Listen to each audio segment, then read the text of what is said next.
მოგესალმებით, უყურებთ ახალამბებს პირველზე, მე ქეთი მამრიკიშვილი ვარ. დიუშანის კუნთოვანი დისტროფიის მკურნალობა ჯანდაცვის მინისტრმა ახალ პრეპარატთან დაკავშირებით საერთაშორისო კვლევებსა და სხვადასხვა ქვეყნების პრაქტიკაზე ისაუბრა. მიხეილ სარჯოლაძემ აღნიშნა, რომ დღეს მსოფლიოში არ არსებობს წამალი, რომელიც დაავადებას კურნავს. მინისტრმა ჟურნალისტებს ევროპისა და ამერიკის წამლის მარეგულირებელი ორგანიზაციების დასკვნები გააცნო, საიდანაც ირკვევა, რომ მარეგულირებელი ორგანოები მედიკამენტის გამოყენების პრაქტიკაში ბავშვების გარდაცვალების შემთხვევებს სწავლობენ. მიხეილ სარჯოლაძემ ასევე ისაუბრა ცვლილებათა პაკეტზე, რომლის შედეგადაც დიუშენის პაციენტებს ზოგიერთ სხვა იშვიათ დაავადებებთან ერთად გაუფართოვდათ ამბულატორიული, სტაციონარული და კვლევითი მომსახურება. დეტალებზე ანა შანიძე ისაუბრებს, რომელიც პირდაპირ ეთერში გვერდდება. ანა, გისმენთ. მაღალი საზოგადოებრივი ინტერესიდან გამომდინარე, როგორც აღნიშნეთ, დღეს ჯანდაცვის მინისტრმა ვრცელი განცხადება გააკეთა და უპასუხა მედიის შეკითხვებსაც. ვიდრე მოგახსენებთ, უშუალოდ იმ მედიკამენტებთან დაკავშირებით, რომელსაც დიუშენის კუნთოვანი დისტროფიით დაავადებული ბავშვების მშობლები ითხოვენ, მანამდე გეტყვით, რომ სახელმწიფო აგრძელებს დიუშენის სინდრომის მქონე პაციენტებზე ზრუნვას.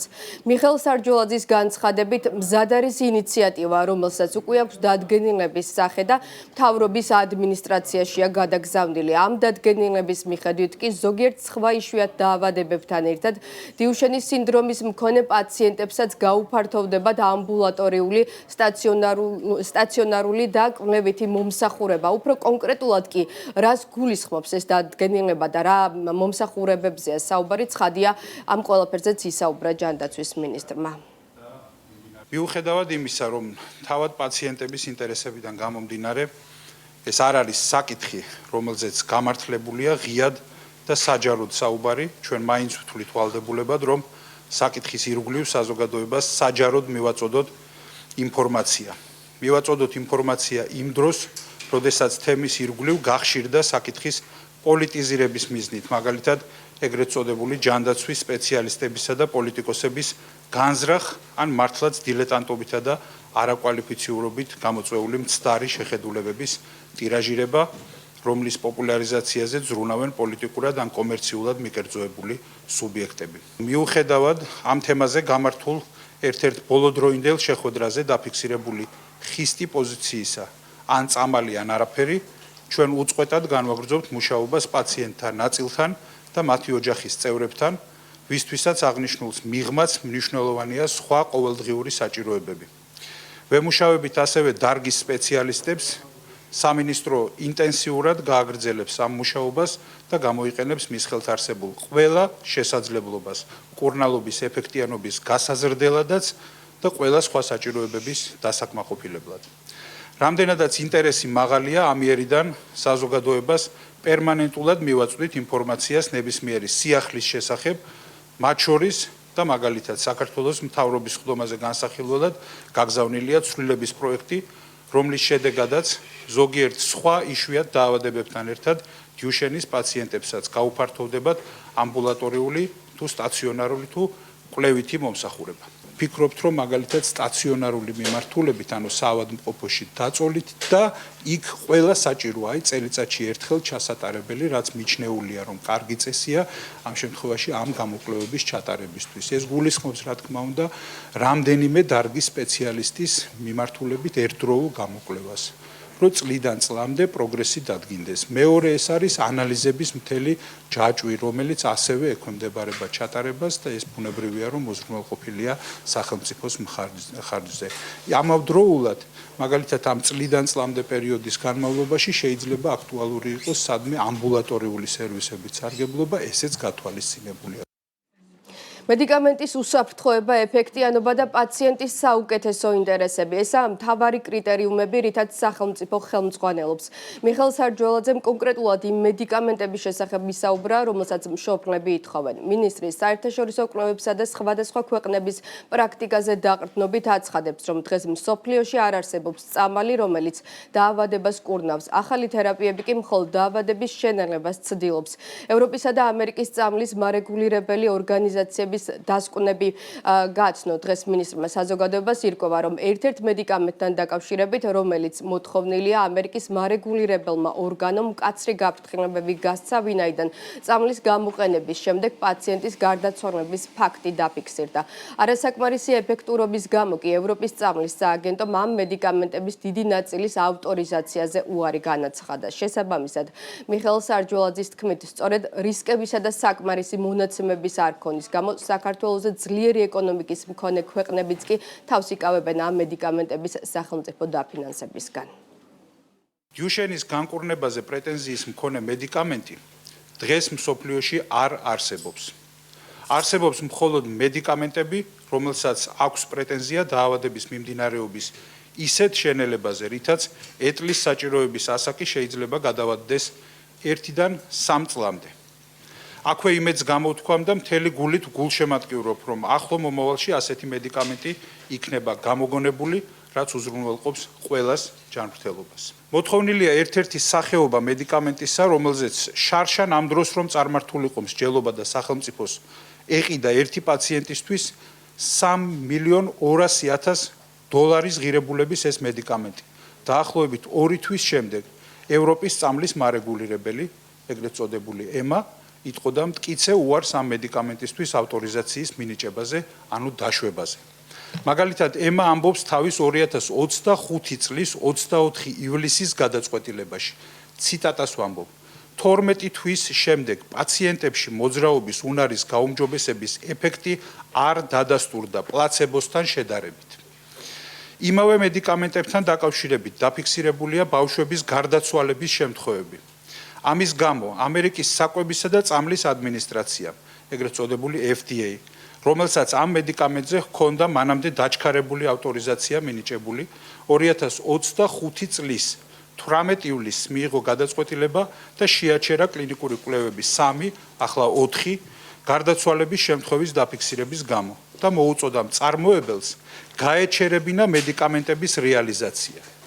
14 ნოემბერს კი განაახლა მედიკამენტების გამოყენების ინსტრუქცია, სადაც დააფიქსირა შემდეგი. კვლავ ციტატას ვამბობ: მედიკამენტის გამოყენება უკავშირდება ღვიძლის მძიმე დაზიანების და ღვიძლის მწვავე უკმარისობის განვითარების, მათ შორის ფატალური შედეგის დადგომის რისკს.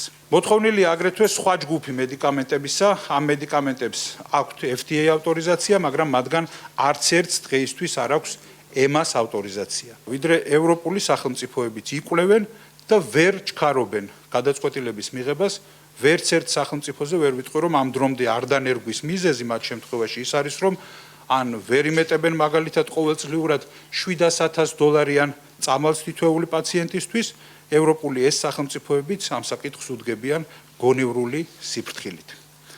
ამრიგად მოთხოვნა წამოყენებულია წამლებზე, რომელთა ფუნქციაც არის არა სიცოცხლის გადარჩენა, არა განკურნება, არც სიცოცხლის გახანგრძლივება, ასეთი ფუნქციის მქონე მედიკამენტების გამოჩენას ყველა ველოდებით და გულშემატკივრობთ. არამედ ამ მედიკამენტების ფუნქცია არის მხოლოდ ის, ოღონდ აქაც კითხვის ნიშნებია, რომ გადაავადოს ეტლის საჭიროება. აქვე ვიტყვი, რომ თავისთავად ესეც მნიშვნელოვანი შედეგია, მნიშვნელოვანი შედეგი იქნებოდა. დასმული შეკითხვის პასუხად მინისტრმა ასევე განაცხადა, რომ ყოველთვის მზადაა შეხვდეს დიუშენის კუნთოვანი დისტროფიით დაავადებული ბავშვების მშობლებს და მათ ნაწილთან უშუალო კონტაქტი და შეხვედრები ამ დრომდე აქვს. მადლობა ანა შანიძე საუბრობდა პირდაპირ ეთერში. რატომ უნდა აღადგინოს ამერიკის შეერთებულმა შტატებმა ურთიერთობების საქართველოსთან? ამ სათაურით საერთაშორისო გამოცემა National Interest-ის სტატიას აქვეყნებს. სტატიაში ხაზგასმულია, რომ საქართველოსა და შტატებს შორის ურთიერთობების გადატვირთვისთვის ახლა იდეალური დროა და ვაშინგტონმა ეს შანსი მაქსიმალურად უნდა გამოიყენოს. ამ მოსაზრებას კი ავტორი რამდენიმე არგუმენტით ამყარებს, მათ შორის საქართველოს ხელისუფლებისა და ტრამპის ადმინისტრაციის იდეოლოგიური თანხმედრა, საქართველოს სტრატეგიული გეოგრაფიული მდებარეობა და ეკონომიკური პოტენციალი. ხაზგასმულია, რომ საქართველო მნიშვნელოვან როლს ასრულებს შუადერეფნის პროექტში, რომელიც ჰორმუზის სრუტისა და წითელ ზღვაში არსებული შეფერხებების ფონზე პრაქტიკულად ერთადერთი ნეიტრალური სახმელეთო ალტერნატივაა. სტატიაში საუბარია ბრიუსელის ზეწოლასა და უსამართლო ბრალდებებზე, რომლის აბსურდულობასაც საერთაშორისო რეიტინგები ადასტურებს. რატომ უნდა აღადგინოს ამერიკის შეერთებულმა შტატებმა ურთიერთობები საქართველოსთან? საქართველოს სტრატეგიული მდებარეობა და ინფრასტრუქტურა უმნიშვნელოვანესია მისი სამხრეთ კავკასიისა და შავი ზღვის პოლიტიკისთვის. ვიცე-პრეზიდენტ ჯეიდი ვენსის თებერვალში სომხეთსა და აზერბაიჯანში ვიზიტს მნიშვნელოვანი, თუმცა არასაკმარისად შეფასებული შედეგი ჰქონდა. მან საქართველო კვლავ დააბრუნა ყურადღების ცენტრში, განსაკუთრებით იმის გამო, რომ ქვეყანა წარდგენილ ოფიციალურ მარშრუტში საერთოდ არ იყო ჩართული. საქართველო, რომელიც ოდესღაც ამერიკის შეერთებული შტატების სამხრეთ კავკასიის პოლიტიკის ცენტრალურ საყრდენს წარმოადგენდა, დღეს ზოგიერთ ნარატივში დასავლეთს დაშორებულად არის წარმოდგენილი. ამ ინტერპრეტაციის მიხედვით ქვეყნის სუვერენიტეტზე ორიენტირებული შიდა და საგარეო პოლიტიკა, რომელიც 2020-იან წლებში ჩამოყალიბდა მას რუსეთთან და ჩინეთთან აახლოებს. ზოგიერთი კიდევ უფრო შორს მიდის და ამტკიცებს, რომ ამის შედეგად საქართველოს რეგიონული სტრატეგიული მნიშვნელობა შემცირდა და სწორედ ეს გახდა ერთ-ერთი მიზეზი, რის გამოც ვენსმა თბილისს გვერდი აუარა. ამ ლოგიკით საქართველო ნაკლებად მიმზიდველი გახდა ვაშინგტონისთვის, რომელმაც თითქოს მისი ადგილი სომხეთით ჩაანაცვლა. პრემიერ-მინისტრ ნიკოლ ფაშინიანის ხელმძღვანელობით მისი ახლად გაძლიერებული ევროატლანტიკური მისწრაფებების ფონზე. ეს ინტერპრეტაცია ფუნდამენტურად მცდარია. ვენსის ვიზიტის მიზანი არ ყოფილა მთლიანად სამხრეთ კავკასიის ტური, არამედ კონკრეტულად საერთაშორისო მშვიდობისა და კეთილდღეობის ტრამპის მარშრუტის პროექტის ხელშეწყობა, რომელიც შეიძლება ამ ადმინისტრაციის ერთ-ერთ მთავარ მიღწევად ჩაითვალოს შეთანხმებებზე ორიენტირებულ საგარეო პოლიტიკაში. ამასთანავე მისი ვიზიტი არანაირად არ ამყარებს სომხეთის პოზიციას, როგორც სამხრეთ კავკასიის ახალი ცენტრის. ეს იდეა თითქმის აუცილებლად გამოიწვევდა აზერბაიჯანის მწვავე რეაქციას. მიუხედავად ამისა, ეს არასწორი ინტერპრეტაცია მნიშვნელოვან გავრცელებას პოულობს ევროპაში და ამერიკის შეერთებული შტატების საგარეო პოლიტიკის გარკვეულ წრეებში, თუნდაც მისი ძირითადი წინაპირობის თითქოს თბილისის პრორუსული კურსის მიმართ სუსტი წინააღმდეგობა ხელს უშლის თანმიმდევრული და რეალისტური ამერიკის შეერთებული შტატებისა და საქართველოს პოლიტიკის ჩამოყალიბებას. ამერიკის შეერთებული შტატებისა და საქართველოს ურთიერთობების ერთმხრივი დაქვეითება. ფაქტია, რომ ამერიკის შეერთებულ შტატებსა და საქართველოს ურთიერთობები, რომლებიც ოდესღაც ვაშინგტონის სამხრეთ კავკასიის პოლიტიკის საფუძველს წარმოადგენდა, უკვე თითქმის 5 წელია მინიმუმამდეა დაყვანილი, თუმცა ეს არ არის საქართველოს მხრიდან ინტერესის ნაკლებობის შედეგი. პირიქით, თბილისმა არაერთხელ მიმართა ტრამპის ადმინისტრაციას როგორც ოფიციალურად, ისე არაოფიციალურად თანამშრომლობის გაღრმავების მიზნით. ასევე ეს არ უკავშირდება მოსკოვთან რაიმე რეალურ დაახლოებას, რაც ნებისმიერი ქართული მთავრობისთვის კვლავაც მკაცრი პოლიტიკური და სამხედრო წითელი ხაზია. მიუხედავად იმისა, რომ დასავლურ და ადგილობრივ ოპოზიციურ მედიაში ხშირად საპირისპირო ნარატივები ვრცელდება. გასული წლის მაისში პრემიერ-მინისტრ მერეკლი კობახიძემ ღია წერილით მიმართა პრეზიდენტ დონალდ ტრამპსა და ვიცე-პრეზიდენტ ჯეიდი ვენსს, სადაც ხაზგასმით აღნიშნა საქართველოს მთავრობისა და მათი ადმინისტრაციის პროგრამული და იდეოლოგიური მსგავსებები. ამავე წერილში კობახიძე გამოხატავდა უკმაყოფილებას ვაშინგტონის მხრიდან საქართველოსადმი დამოკიდებულების გამო, მიუხედავად საერთო პოლიტიკური ღირებულებებისა და იმ გამოწვევებისა, რომელთა წინაშეც ორი ქვეყანა დგას, განსაკუთრებით არასამთავრობო და საერთაშორისო აქტორებთან მიმართებით. ქართული პოლიტიკური პერსპექტივიდან ამ წერილის შინაარსი ლოგიკურია. ურთიერთობების გაუარესება ინიცირებული იყო ვაშინგტონიდან და არა თბილისიდან და ეს პროცესი მიმდინარეობდა ტრამპისა და მისი კაბინეტის მიუხედავად. ვაშინგტონსა და ბრიუსელში საქართველოს მიმართ კრიტიკა ძირითადად ეფუძნება მის სავარაუდო კავშირებს რუსეთთან და ირანთან, რაც სხვადასხვაგვარად მიეწოდება სახელმწიფოს მმართველ პარტიას ან კონკრეტულ ლიდერებს. ევროპაში, განსაკუთრებით ბრიუსელში, დიპლომატები და პოლიტიკოსები უფრო ღიად საუბრობენ თავიანთ რეალურ მოტივებზე. თბილისის წინააღმდეგობა დასავლური ლიბერალური დღის წესრიგის მიმართ, მათ შორის უკრაინის საკითხზე, სოციალურ თემებზე, მათ შორის LGBT პოლიტიკაზე და არასამთავრობო ორგანიზაციების გავლენაზე შიდა პოლიტიკაში. ამის შედეგად საქართველო ექვემდებარება მზარდ ფინანსურ და პოლიტიკურ ზეწოლას ევროკავშირის მხრიდან. ბოლო თვეებში ბრიუსელმა არაერთხელ სცადა სანქციების დაწესება საქართველოს წინააღმდეგ, თუმცა უნგრეთმა და სლოვაკეთმა ამ ეტაპზე ყველა ასეთი მცდელობა დაბლოკეს. უახლეს სანქციების პაკეტში კი უკვე განიხილებოდა სტრატეგიული ინფრასტრუქტურის, მაგალითად კულევის პორტის დასანქცირებაც, რომელსაც აზერბაიჯანის სახელმწიფო ნავთობ კომპანია სოკარი იყენებს შავი ზღვის ოპერაციებისთვის. ევროკავშირმა ასევე შეაჩერა უვიზო მიმოსვლის რეჟიმი საქართველოს დიპლომატიური, სამსახურებრივი და ოფიციალური პასპორტების მფლობელებისთვის, რაც უკავშირდება დემოკრატიულ უკუსვლას, თუმცა ეს ბრალდებები ნაკლებად დამაჯერებელია. საერთაშორისო ორგანიზაციების შეფასებების ფონზე საერთაშორისო სავალუტო ფონდმა გასულ წელს საქართველოს ეკონომიკური ზრდა გეოპოლიტიკური გამოწვევების მიუხედავად დადებითად შეაფასა, ხოლო ეკონომიკური თავისუფლების ინდექსში ქვეყანა ევროკავშირის 17 წევრ სახელმწიფოზე წინ დგას. ვაშინგტონში მსგავსი ზეწოლა მოდის საქართველოს ქორების არაფორმალური ჯგუფისგან, რომლის ერთ-ერთი ყველაზე ცნობილი წარმომადგენელია კონგრესმენი ჯო უილსონი. მან წარადგინა მეგობარი აქტი, კანონპროექტი, რომელიც ითვალისწინებს მძიმე სანქციებს საქართველოს მთავრობის მაღალჩინოსნებზე. მიუხედავად იმისა, რომ ეს კანონპროექტი წარმომადგენელთა პალატამ დაამტკიცა, სენატში მისი განხილვა უმრავლესობის ლიდერმა ჯონ ტიუნმა შეაჩერა.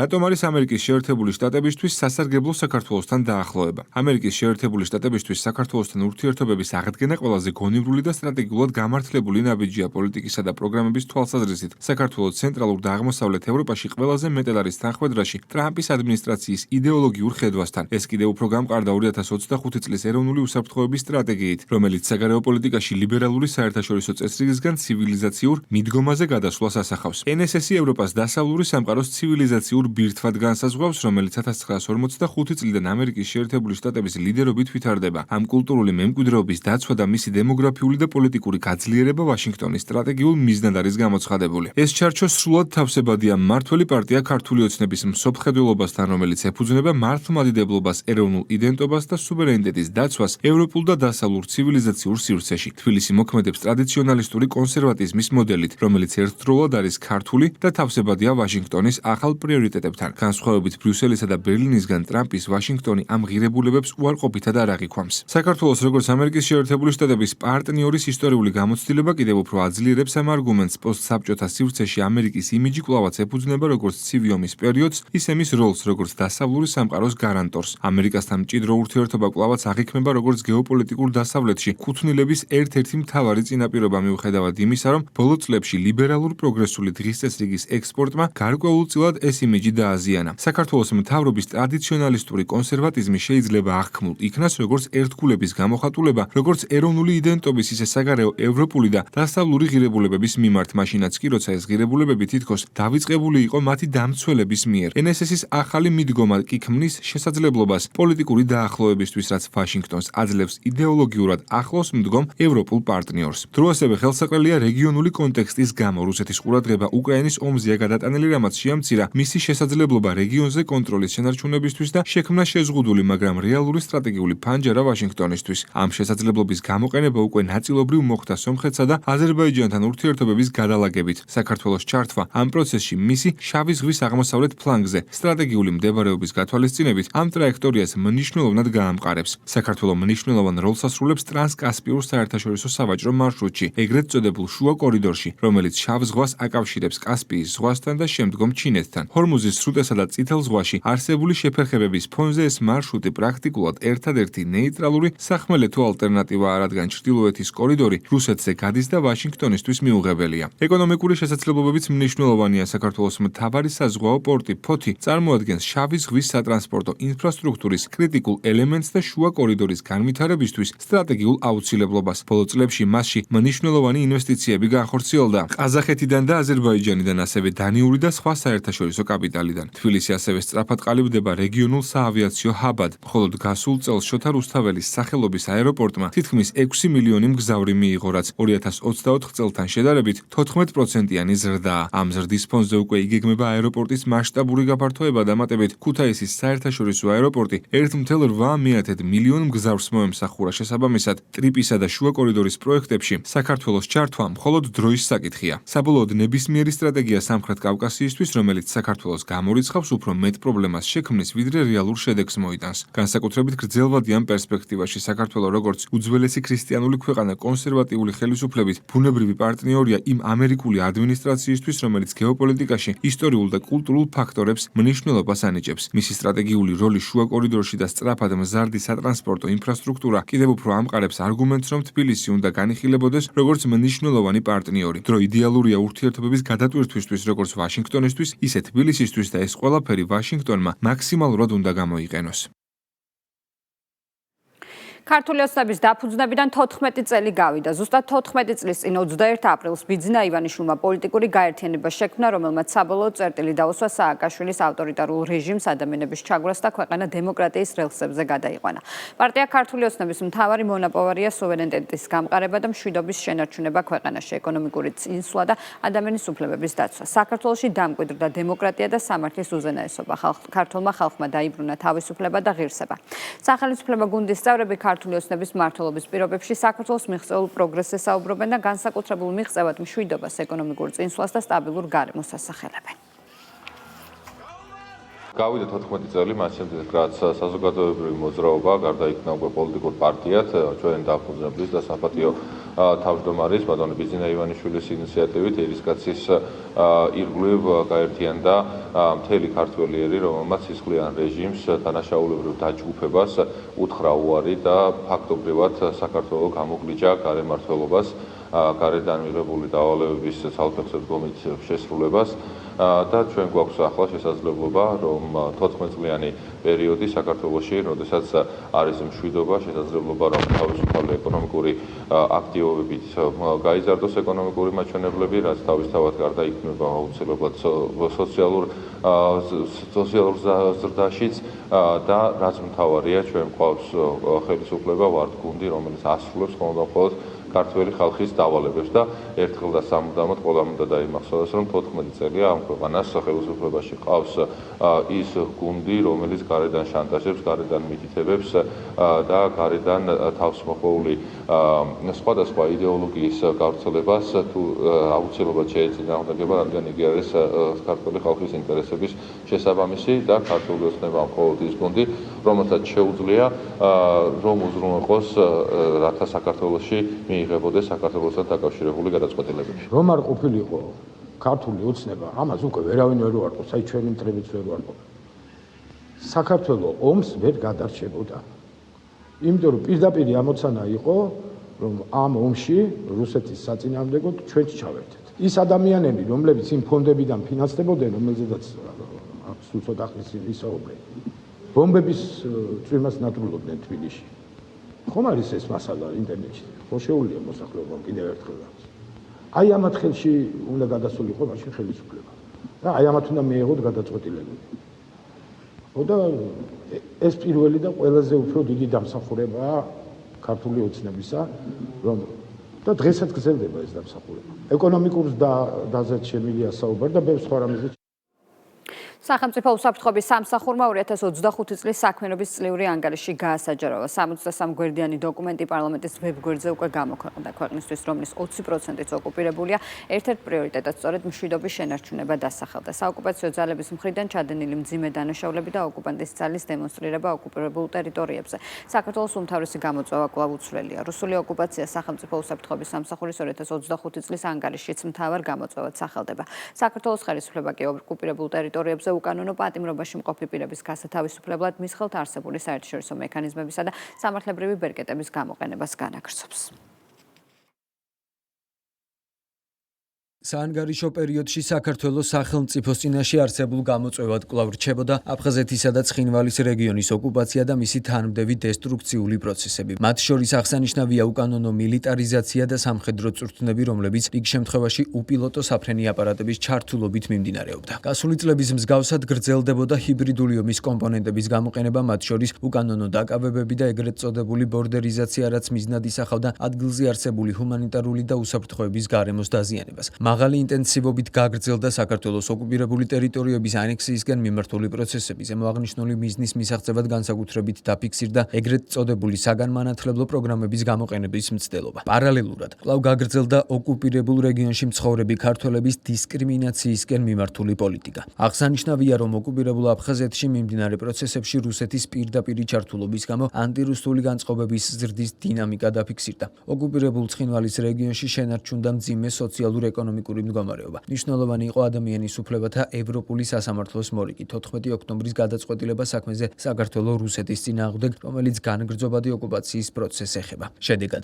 რუსეთს დაეკისრა საქართველოს 29000-ზე მეტი დაზარალებული მოქალაქის სასარგებლოდ 253,018,000 ევროს ოდენობის კომპენსაციის გადახდის ვალდებულება. ერთი მხრივ რუსეთმა საოკუპაციო რეჟიმის მიმართ მხარდაჭერა სხვადასხვა სახით, მათ შორის ფინანსური დახმარებით გამოხატა, მეორე მხრივ კი ანექსიური პროცესებისადმი კრიტიკულად განწყობილ პირთა მიმართ განაგრძო წეწოლის სხვადასხვა ინსტრუმენტის გამოყენება. კერძოდ, ეგრეთ წოდებული ოპოზიციურად განწყობილი პირების, მათ შორის ჟურნალისტების წინააღმდეგ დაიწყო სისხლის სამართლებრივი დევნა, ჩამოართვა რუსეთის მოქალაქეობა და უცხოეთის აგენტების რეესტრში შეიყვანა. გარდა ამისა, დაფიქსირდა რუსეთსა და ოკუპირებულ რეგიონს შორის საჰაერო, სარკინიგზო და საზღვაო კავშირების მიზანმიმართული ინტენსიფიკაციის ტენდენცია. საყურადღებოა ოკუპირებული სოხუმის ეგრეთ წოდებული აეროპორტის აღდგენის საკითხი, რაც ოკუპირებული რეგიონის კონტროლისთვის რუსეთის დამატებით ბერკეტს წარმოადგენს. აღსანიშნავია, რომ გახსნის დღიდან ოკუპირებული სოხუმის აეროპორტის აქტუალურობის შენარჩუნებას საოკუპაციო ძალა ხელოვნურად ცდილობდა, რაზეც რუსეთის მხრიდან ფრენების სუბსიდირებაც მიუთითებს. მიუხედავად ზემოაღნიშნული მცდელობისა, საანგარიშო პერიოდში ეგრეთ წოდებული აეროპორტის ამოქმედებით საოკუპაციო რეჟიმს მნიშვნელოვანი პოლიტიკური თუ ეკონომიკური სარგებელი არ მიუღია. აღსანიშნავია, რომ ოკუპირებულ რეგიონში მიმდინარე ანექსიური პოლიტიკისა და რუსეთიფიკაციის ფონზე საოკუპაციო ძალამ გაზარდა წეწოლა ოკუპირებულ გალში მცხოვრებ ქართველ პედაგოგებზე. გავრცელდა ცნობები მათი საქმიანობისა და პირადი ცხოვრების კონტროლის გაზრდის მცდელობებთან დაკავშირებით. დაფიქსირდა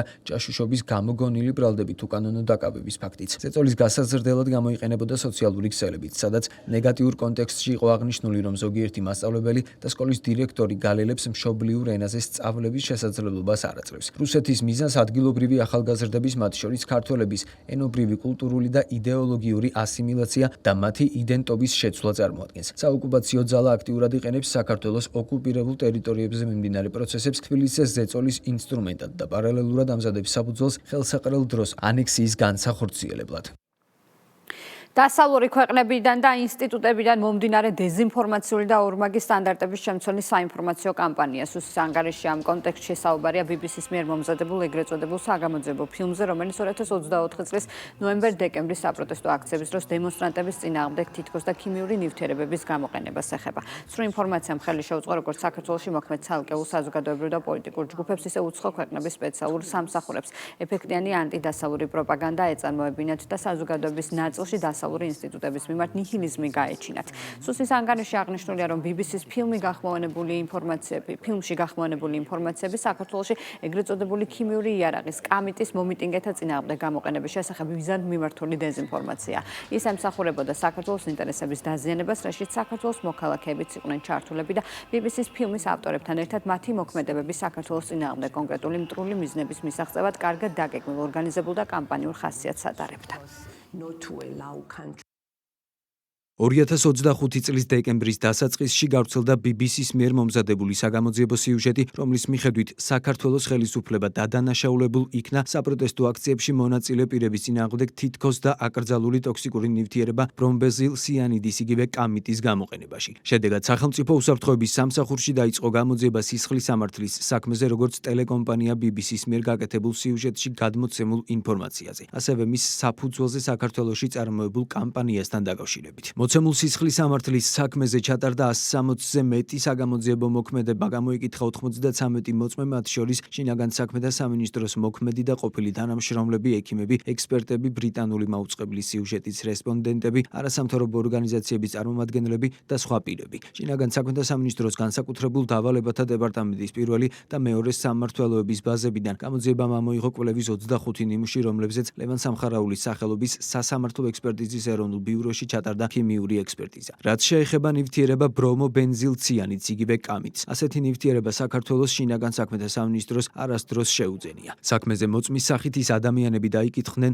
რომელთა ეგრეთ წოდებულ დასკვნებს თუ ინფორმაციებს ეყრდნობოდა BBC-ს მიერ გავრცელებული ინფორმაცია მომწამლელი ქიმიური ნივთიერების გამოყენების შესახებ. გამოკითხვის დროს აბსოლუტურად ყველა მათგანმა უარყო, რომ მათი ინფორმაციები თუ დასკვნები მომწამლელ ქიმიურ ნივთიერება კამიტს ეხებოდა. ეგრეთ წოდებულ კვლევის ავტორთა განმარტებით ისინი ვერ დაადგენდნენ კამიტის გამოყენების ფაქტს იმ ელემენტარული მიზეზის გამო, რომ ამ მიმართულებით კვლევა არ უწარმოებიათ. გამოძიების ფარგლებში მოწმის სახით გამოკითხული მედიცინისა და საექსპერტო წრეების წარმომადგენლების განცხადებების მიხედვით, ბრომობენზილციანიდის ეგრეთ წოდებული კამიტის გამოყენება ადამიანების მიმართ იწვევს უმძიმეს და ხშირ შემთხვევაში ლეტალურ შედეგსაც კი, რის გამოც ის გასული საუკუნის 30-იან წლებში აიკრძალა. აღსანიშნავია, რომ 2024 წლის 28 ნოემბრის შემდგომი დღეების განმავლობაში საქართველოს ჯანდაცვის სამინისტროდან მოპოვებული დოკუმენტების მიხედვით სასწრაფო სამედიცინო დახმარების ბრიგადების მიერ სტაციონალურ სამედიცინო დაწესებულებებში გადაყვანილი 54 ადამიანიდან მსუბუქი ინტოქსიკაცია აღენიშნებოდა 5 პირს,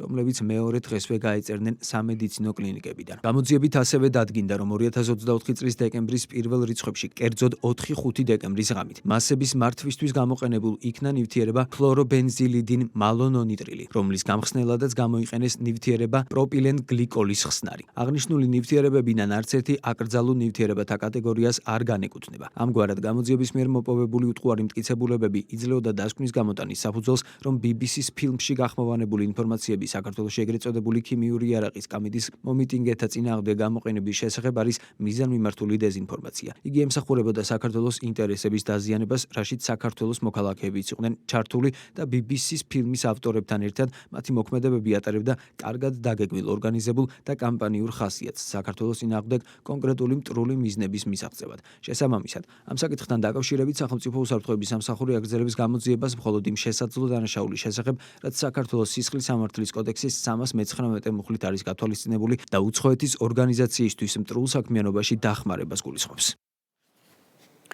სახელმწიფო უსაფრთხოების სამსახურის 2025 წლის საქმიანობის ანგარიში ყურადღება გამახვილებულია მსხვილი აქტორების მიერ ქვეყნისთვის სუვერენული პოლიტიკის გატარების შესაძლებლობის შეზღუდვის მცდელობაზე. სუვერენული პოლიტიკის გატარების შესაძლებლობის შეზღუდვისთვის ინტენსიურად გამოიყენებოდა სახელმწიფო შიდა პროცესებში უხეში ჩარევის პრაქტიკა, ასევე ფიქსირდებოდა ამ მიმართულებით საერთაშორისო მექანიზმის ინსტრუმენტალიზაცია. 2025 წლის განმავლობაში სახელმწიფო უსაფრთხოების სამსახური ახორციელებდა აქტიურ საქმიანობას ჰიბრიდული ომის ინსტრუმენტების გამოყენებით უცხო ქვეყნების სპეციალური სამსახურების და ცალკეული შიდა თუ გარე აქტორების მიერ წარმოებული დესტრუქციული ღონისძიებების პრევენციის მიზნით. მათ შორის გატარებული ღონისძიებების შედეგად აღკვეთილ იქნა ხელისუფლების ძალადობრივი გზით შეცვლის მცდელობა. 2025 წელს გააქტიურდა მსოფლიო წესრიგის ცვლილებისა და ახალი გეოპოლიტიკური რეალობის ფორმირების პროცესი. მნიშვნელოვნად გამძაფრდა გლობალურ აქტორებს შორის კონკურენცია, გამოიკვეთა ცალკეულ რეგიონებში არსებული ძალთა ბალანსის სამხედრო პოლიტიკური ალიანსებისა და კოლექტიური უსაფრთხოების სისტემების ტრანსფორმაციის ტენდენციები. მსხვილი აქტორების მხრიდან გაიზარდა ძალისმიერი მიდგომებისა და მათ ხელთ არსებული ზეგავლენის სხვადასხვა ბერკეტის გამოყენებით საკუთარი საგარეო პოლიტიკური მიზნების მიღწევის მცდელობები. სერიოზული ცვლილებები განიცადა ასევე გეოპოლიტიკის ეკონომიკურმა განზომილებამ. საერთაშორისო ვაჭრობამ დაკარგა წმინდა ეკონომიკური მექანიზმის ფუნქცია. სავაჭრო ომებმა და პროტექციონიზმმა მსოფლიო ვაჭრობა გადააქცია სტრატეგიული ზეგავლენის ინსტრუმენტად. დაჩქარდა სავაჭრო ეკონომიკური ურთიერთობებისა და სატრანსპორტო ლოგისტიკური მარშრუტების ტრანსფორმაციის პროცესი. 2025 წელს გამოვლენილი ტენდენციების ფონზე მცირე ქვეყნებს უფრო მეტად გაურთულდათ საკუთარი ეროვნული ინტერესების დაცვის უზრუნველყოფა, რადგან მძაფრი კონკურენციის პირობებში მსხვილი აქტორები მათ შორის ცდილობდნენ საკუთარი გავლენის ზონაში მოაზრებული ქვეყნებისთვის სუვერენული პოლიტიკის გატარების შესაძლებლობის შეზღუდვას, რისთვისაც ინტენსიურად გამოიყენებოდა სახელმწიფოს შიდა პროცესებში უხეში ჩარევის პრაქტიკა. ასევე ფიქსირდებოდა ამ მიმართულებით საერთაშორისო მექანიზმების ინსტრუმენტალიზაცია. ამ ფონზე კიდევ უფრო შემცირდა მცირე სახელმწიფოების მხრიდან საერთაშორისო სამართლის პრინციპების აწდა საერთაშორისო ორგანიზაციების მექანიზმების საფუძველზე საკუთარი ეროვნული ინტერესების დაცვისა და უსაფრთხოების უზრუნველყოფის შესაძლებლობები. საანგარიშო პერიოდში რთულად პროგნოზირებადი გლობალური პროცესების ფონზე საქართველოს მიმართ შენარჩუნებული იყო შიდა და საგარეო საფრთხეების მაღალი დონე. ქვეყანაში დესტრუქციული პროცესების ინსპირირებისა და არასტაბილური გარემოს შექმნის ალბათობა. შესაბამისად, არსებული გამოწვევების პრევენციის მიზნით სახელმწიფო უსაფრთხოების სამსახურს კომპლექსური ღონისძიებების გატარება უწევდა. საანგარიშო პერიოდში საქართველოს სახელმწიფოსთვის ეროვნული უსაფრთხოების კუთხით ყველაზე დიდ საფრთხეს კვლავ რუსეთის მიერ აფხაზეთისა და ცხინვალის რეგიონის ოკუპაცია წარმოადგენდა. ამ მიმართულებით სამსახურს მუდმივ რეჟიმში რეაგირება უწევდა ისეთ გამოწვევებზე, როგორებიცაა საოკუპაციო ძალის მიერ წარმოებული ანექსიისკენ მიმართული ღონისძიებები, უკანონო დაკავებული და ეგრეთ წოდებული ბორდერიზაციის უკანონო პროცესი. 2025 წლის განმავლობაში სახელმწიფო უსაფრთხოების სამსახური ახორციელებდა აქტიურ საქმიანობას ჰიბრიდული ომის ინსტრუმენტების გამოყენებით, უცხო ქვეყნების სპეციალური სამსახურებისა და ცალკეული შიდა თუ გარე აქტორების მიერ წარმოებული დესტრუქციული ღონისძიებების პრევენციის მიზნით. მათ შორის გატარებული ღონისძიებების შედეგად აღკვეთილ იქნა ხელისუფლების ძალადობრივი გზით შეცვლის მცდელობა. სახელმწიფო უსაფრთხოების სამსახური საქართველოს ტერორისტული თავდასხმების თვალსაზრისით დაბალი რისკის სახელმწიფოდ ასახელებს. უძღვება ძლივ ანგარიში აღნიშნავს, რომ საერთაშორისო ტერორისტული ორგანიზაციების მხრიდან საქართველოსადმი ყურადღება ქვეყნის გეოგრაფიული მდებარეობიდან გამომდინარე განსაკუთრებულია და ამ ეტაპზე ტერორისტული ორგანიზაციები საქართველოს ტერორისტული თავდასხმის ობიექტად არ განიხილავენ. სუსის განმარტებით ძირითადი აქცენტი ქვეყნის ტრანზიტულ შესაძლებლობებსა და სარეაბილიტაციო ინფრასტრუქტურის მოწყობაზე ორიენტირებული. საანგარიშო პერიოდში მიმდინარეობდა ოპერატიულ-ტექნიკური და სამძებრო ღონისძიებები, მათ შორის ქვეყნის ფარგლებს გარეთ ტერორიზმსა და ძალადობრივ ექსტრემიზმთან დაკავშირებული საფრთხეებისა და ტენდენციების იდენტიფიცირების მიზნით უწყების კონტრტერორისტული ცენტრი აქტიურად თანამშრომლობდა პარტნიორი ქვეყნების შესაბამის უწყებებთან და საერთაშორისო სამართალდამცავ ორგანიზაციებთან.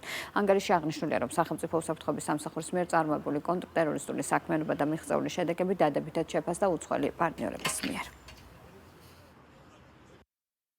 სახელმწიფო უსაფრთხოების სამსახურის კონტრტერორისტული ცენტრის მიერ პარტნიორი ქვეყნების შესაბამის სამსახურებთან აქტიურად მიმდინარეობდა ტერორიზმსა და ძალადობრივ ექსტრემიზმთან დაკავშირებული ოპერატიული ხასიათის ინფორმაციის ურთიერთგაცვლა. გრძელდებოდა საქართველოს იმ მოქალაქეების და მათი ოჯახის წევრების იდენტიფიცირება, რომლებიც პირდაპირ ან ირიბად დაკავშირებული არიან ტერორისტულ ორგანიზაციებთან, იმყოფებიან ქვეყნის ფარგლებს გარეთ და სამომავლოდ სურთ საქართველოში დაბრუნება. საანგარიშო პერიოდში საქართველოს და უშუალოდ სახელმწიფო უსაფრთხოების სამსახურის მიერ წარმატებული კონტრტერორისტული საქმიანობა და მიღწეული შედეგები დადებითად შეფასდა უცხოელი პარტნიორების მიერ. ევროპულმა კომისიამ საქართველოს შესახებ ევროკავშირის გაფართოების პოლიტიკის თაობაზე 2025 წლის 4 ნოემბერს გამოქვეყნებულ კომუნიკეში, რომელიც განკუთვნილი იყო ევროპარლამენტისა და ევროკავშირის საბჭოსთვის, დადებითად შეაფასა ტერორიზმთან ბრძოლის სფეროში საქართველოს მიერ გადადგმული ნაბიჯები. დოკუმენტის თანახმად საქართველოს კონტრტერორისტული კანონმდებლობა ძირითადად შეესაბამება ევროკავშირის სტანდარტებს და შესაბამის საერთაშორისო სამართალს, მათ შორის კაიროს უშიშროების საბჭოს